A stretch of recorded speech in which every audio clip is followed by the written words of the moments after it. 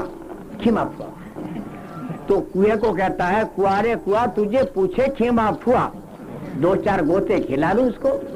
تو خود بخود کہتا ہے کھلا لینا 10-12. تو ڈپڑو گوتے کھلا لیں. یہ جب اللہ تعالیٰ گوتے کھلائے گا تب پتہ چلے گا مبارک تھا کہ گڑبڑ تھا. پھر کہیں گے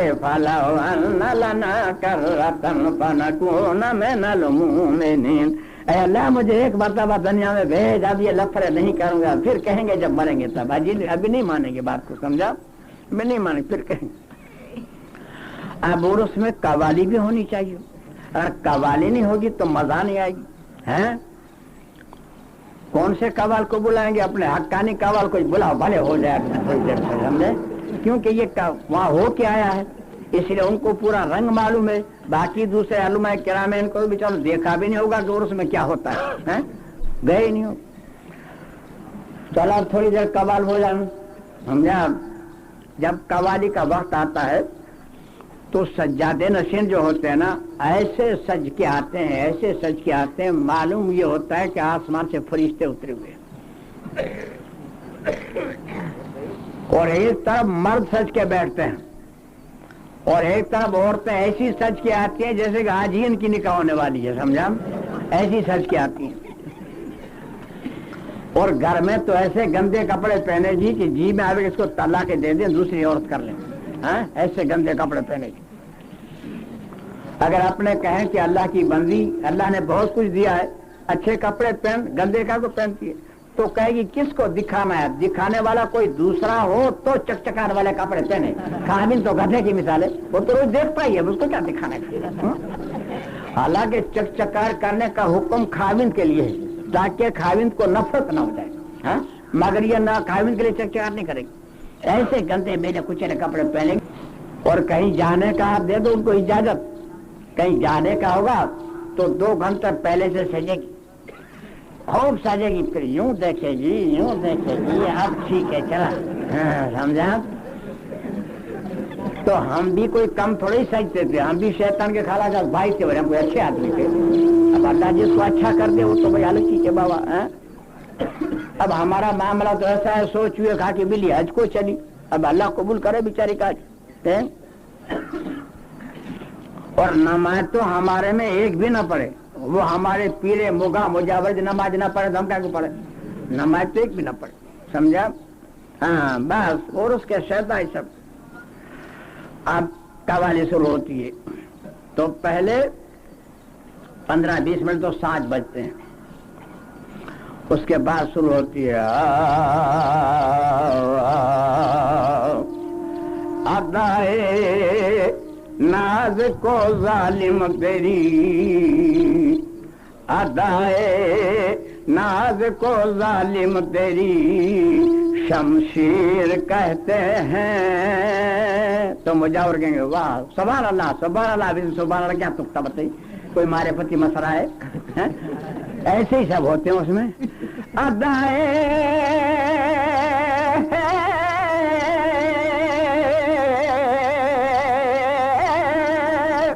ہے نا لہجہ برابر قوالی کا، یقین ہے کہ نہیں آپ کو ہم قوال سے ہی؟ ادائے ناز کو ظالم تیری شمشیر کہتے ہیں، اور کلیجے میں جو چبھ جائے اسی کو تیر کہتے ہیں، دیکھنا تھن کلیجے میں جو چبھ جائے اسی کو تیر کہتے ہیں۔ ایسا پیسوں کی بارش برس رہی ہے، سمجھے آپ، اور سبحان اللہ کے نعرے لگ رہے ہیں، یہ سب ہم وسیلہ لینے کے گئے ہیں، سمجھے، سب وسیلہ لینے کے گئے۔ کم قوال ہوتے ہیں تو 4 چیزیں گانے کو ملتی ہیں، زیادہ قوال ہوتے ہیں تو 2 چیزیں گانے کو ملتی ہیں۔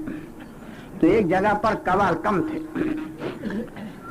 تو 4 چیزوں کا تھا نا، ہمارا نمبر تھا، ہمارا نمبر چل رہا تھا، تو پہلی نعت چل رہی تھی تو بیچارے 2 شرابی گرتے پتھرتے گیسے پڑتے چلے آ رہے تھے، ہمارا ڈھولک والا دیکھ گیا اس کو، تو ڈھولک بجاتے بجاتے مجھے ایسی کونی مارتے، یوں کونی مارتے، یہ اشارہ کرتا ہے کہ پینے پہ گاؤ تو مان ملے گا، آ رہے ہیں تو میں بھی دیکھ لیا، میں نے بھی اس کو کونی مار دی، بھلے وہ غلط ہے لیکن غلط کے بھی قانون تو ہوتے ہی ہیں، اب ایک چیز ختم ہو جائے تب دوسری اٹھ سکتی ہے، وہ ایک چیز ہماری ختم ہو گئی، وہ بیچارہ آ کے بیٹھ گئے، اب ہم نے چیز اٹھائے، اس سے پیسے نکالنے کے ہم کو، سمجھا؟ چاند سے دل کو لگا کے پی،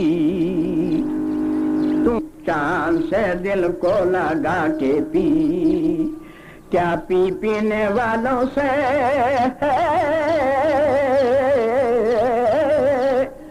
تو نے چھپا کے پی، پینے کا لطف جب ہے کہ سب کو پلا کے پی، پیرے سنا دن دے سنا دن، ان کے بعد جتنا پیسہ تھا سب دیتے بیچارے۔ سردی کی موسم تھی، 5 بجے محفل ختم ہو گئی سب، تو میرا ڈھولک والا چائے پینے گیا تو میرے کو بولے حقانی صاحب وہ دونوں شرابی جو تھے نا ان کے بعد چائے کا پیسہ نہیں ہے، بیچارے ایسے ہی بیٹھے ہیں، اگر کچھ دو تو دیا ہوں، تو ایمان اللہ کی بات پہ میں نے 5 روپے کی نوٹ دی، میں نے دیا، اس زمانے میں بھیا 2 پیسے کی چائے ملے ہیں، 5 روپے کی نوٹ دی، میں نے کہا دیا، بتائیے، یہ ہم گئے ہیں سب وسیلہ لینے کے لیے۔ اب حدیث کو سنیے. مشکا شریف جلد 2 صفحہ نمبر 565 حدیث نمبر 3465 شراب کی وعید کے بارے میں لکھا ہے. دوسری کتاب مظہر حق جلد 3 صفحہ نمبر 334 راوی حضرت ابو امامہ رضی اللہ تعالیٰ فرماتے ہیں کہ حضور سے فرمایا کہ مجھے اللہ تعالیٰ نے کل کائنات کے لیے رحمت بنا کر بھیجا ہے اور بت پرستی کو اور یہ صلیب کو اور میزامیر کو مٹانے کا حکم فرمایا، یعنی گانے بجانے کو مٹانے کا حکم فرمایا ہے. جس کو حضور سے مٹانے کے لیے آئے تھے اس کو آج یہ امت پیسہ دے کر آباد کرتی ہے. یہ مقابلہ نہیں ہو رہا تو کیا ہو رہا ہے بتائیے؟ پیسہ دے کر آباد کرتی ہے. سوچو اللہ کے بات ہے. مشکات شریف جلد 2 صفحہ نمبر 699 حدیث نمبر 4571 دوسری کتاب مظہر حق جلد 4 کی پہلی صفحہ نمبر 91 راوی حضرت جابر رضی اللہ تعالیٰ فرماتے ہیں کہ حضور سے فرمایا کہ گانا نفاق کو اس طرح بڑھاتا ہے جیسا پانی کھیتی کو اگاتا ہے. یہ حدیث ہے. اب یہ گانے بجائے پر فقہاء کرام کا فتویٰ سنیے. فتاوی عالمگیری جلد 4 صفحہ نمبر 320 کراہت کے بیان میں لکھا ہے کہ ہمارے زمانے میں صوفیاء کرام گانا قوالی اور ناچ کرواتے ہیں، وہ حرام ہے. وہاں جانا وہ جگہ پر بیٹھنا جائز نہیں ہے. عین الہدایہ جلد 4 صفحہ نمبر 290 کراہت کے بیان میں لکھا ہے کہ ہمارے زمانے میں صوفیاء کرام گانا قوالی اور ناچ کرواتے ہیں، وہ حرام ہے. وہاں جانا اس جگہ پر بیٹھنا جائز نہیں. فتاوی عالمگیری جلد 1 صفحہ نمبر 20 مقدمہ میں لکھا ہے کہ قوالی سے بھیک مانگنا حرام ہے. جب قوالی سے بھیک مانگنا حرام ہے تو قوالی سے بھیک مانگنے والے کو بھیک دینا بھی حرام ہے. در مختار غیب تلاوت جلد 4 صفحہ نمبر 247 باب الخطر کے بیان میں لکھا ہے کہ ساز بجانے والوں کو ساز بجانے کی اجرت لینا حرام ہے. جب لینا حرام ہے تو دینا بھی حرام ہے. قرآن کریم کے دوسرے پارے میں سورہ بقرہ کے 21 رکوع میں 170 نمبر کی آیت ہے وَإِذَا قِيلَ لَهُمُ اتَّبِعُوا مَا أَنزَلَ اللَّهُ. جب انہیں کہا جاتا ہے کہ اللہ کی بات کو مان لو تو کیا کہتے ہیں؟ قَالُوا بَلْ نَتَّبِعُ مَا أَلْفَيْنَا عَلَيْهِ آبَاءَنَا. نہیں جی ہم تو اپنے باپ دادے کے طریقے پر چلیں گے. تو اللہ تعالیٰ فرماتے ہیں أَوَلَوْ كَانَ آبَاؤُهُمْ لَا يَعْقِلُونَ شَيْئًا وَلَا يَهْتَدُونَ. ان کے باپ دادے کچھ بھی نہ جانتے ہوں، بالکل گم کرتا رہا ہوں، پھر بھی باپ دادے کی تقلید کرنی کون سی شرافت اور عقل مندی تھی بھائی میرے. ان کے لیے اتنی شرائطیں ہیں. پہلے توبہ کر لو. ابو داؤد شریف جلد 2 پارہ 21 صفحہ نمبر 587 حدیث نمبر 1479 باب نمبر 623 دوسری کتاب ترمذی شریف جلد 1 صفحہ نمبر 67 حدیث نمبر 280 نماز جنازے بیان میں لکھا ہے. تیسری کتاب نسائی شریف جلد 1 صفحہ نمبر 493 موت کے بیان میں لکھا ہے